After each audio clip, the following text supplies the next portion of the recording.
This is my second part on how to perform corneal suturing, and this part I will be explaining how to tie the knot.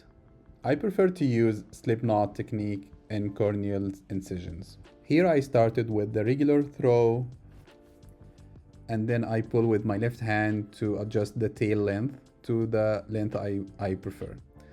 As you can see here, this is the inside of the loop and this is the outside of the loop.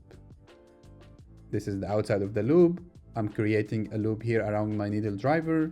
I'm holding the tip, pulling with my left hand only, trying to keep my right hand close to the knot. Here, locking the knot and one final throw to secure the knot. So it's 1, 1, 1, 1. The first throw, and then the second one is the slip knot. Third one is locking the knot. Fourth one is securing the knot. Let's do that one more time.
Here are a few more examples of the corneal suturing from start to finish.